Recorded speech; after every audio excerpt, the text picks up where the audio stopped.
up and welcome to week 4 of the 80 Essential Steps of Financial Success. This week we're going to be focusing on precision cutting. So with precision cutting, a lot of this takes a lot of time and practice because with anything, if you don't use it, you lose it. So for precision cutting, once I bring my client back to the chair, if I'm using any product on them, when I do my comb out, when I'm sectioning out their hair, I'm asking them what side they part their hair to, and that way I'm familiarizing myself with how they're going to be wearing their hair. With precision cutting, this basically comes down to our craft, and this is your time to really shine because this is why they're here, is for the cut. So with the cut, what you're going to want to do is actually hone in on what you're actually doing. Make sure you're taking nice clean partings, sectioning out the hair, reading where the hair is going to live on the head. I actually do to excuse myself from my client and let them know that if you're caught up in conversation, sometimes I kind of just excuse myself from the conversation and say, I really want to focus on your haircut. I'm going to excuse myself. So if I'm quiet, that's why. And there are a lot of times too, I really try not to even talk and during the haircut because it really allows me to focus on what I'm doing. A lot of times too, I get asked, where did I learn all my training? Like, how did I learn all these cuts? With anything, learning how to do so many cuts, utilizing different tools, your scissors, your razors, your clippers, your edgers. You really want to know your tools as well. So learning that and taking care of your tools, because CPR, your clippers pay rent. So maintaining your clippers and making sure that your scissors are sharp and things like that is all a part of precision cutting. Even though it seems like precision cut might seem so easy and blunt, there's really a lot that goes into it. I did share that we have these magazines throughout the salon. They're actually kept in the front room. Whenever a new one comes out, we actually let these lay out in the waiting area so our clients can look through them. They also, too, within these catalogs, they give you a step-by-step, either a formula or they give you step-by-step for the cut. So if you guys want to go through these and pick out a cut to do, we have mannequins all the time. That's how I learned how to do all my cuts, is I started on a mannequin. Because if I'm going to mess up, I'd rather mess up on a mannequin than mess up on someone's hair. Also, too, if you watch any you guys have education at your hands right now.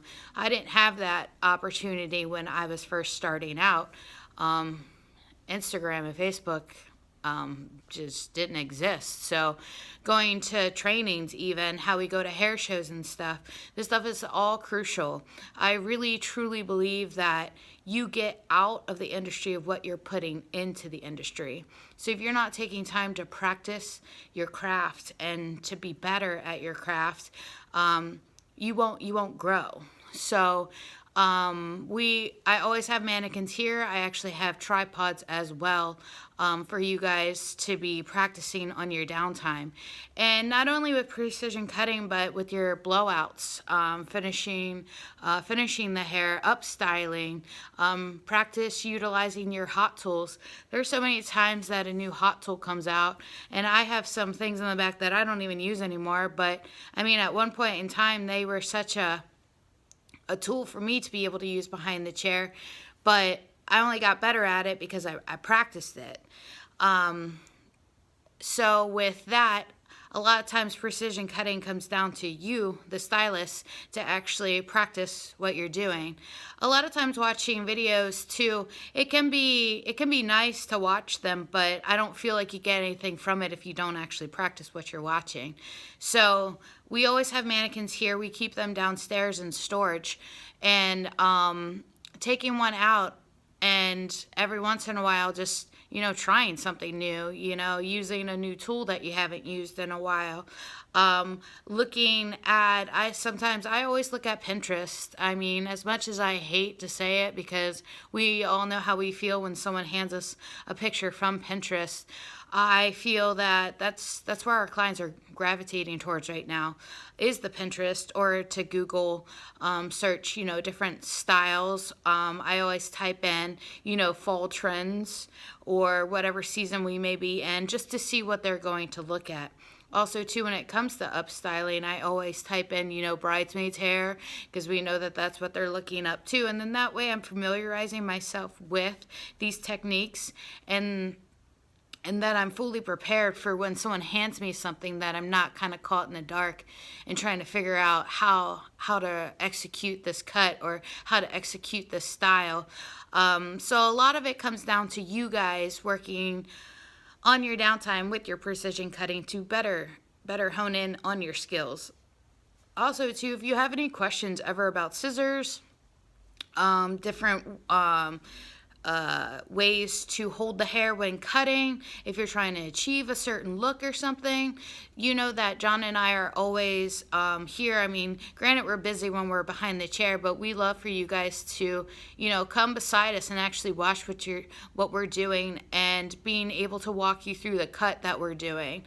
Don't ever feel that you're bothering us. I feel that our clients actually see that we're educating you guys on what we're doing, and that helps to make the client feel more comfortable. Again, like we talked about before, everything being so uniformed, that if they see that you've watched this cut with myself or either John, and we're out of the salon, or you have someone if you have to go out of the salon for whatever reason, that our clients know that you're going to get the same exact cut that they got with another person. So it's really up to you guys to really work on your precision cutting. We will be learning a cut. I know in the salon, we do in-salon training as well.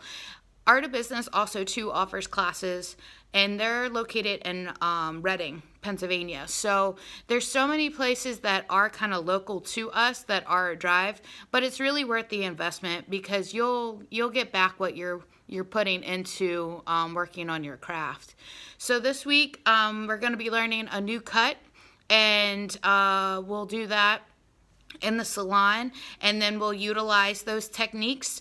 I know that John had actually just taught you guys a men's cut, so you'll actually get a double dose of a men's cut and a women's cut this week for the precision hair cutting. Thanks, everyone.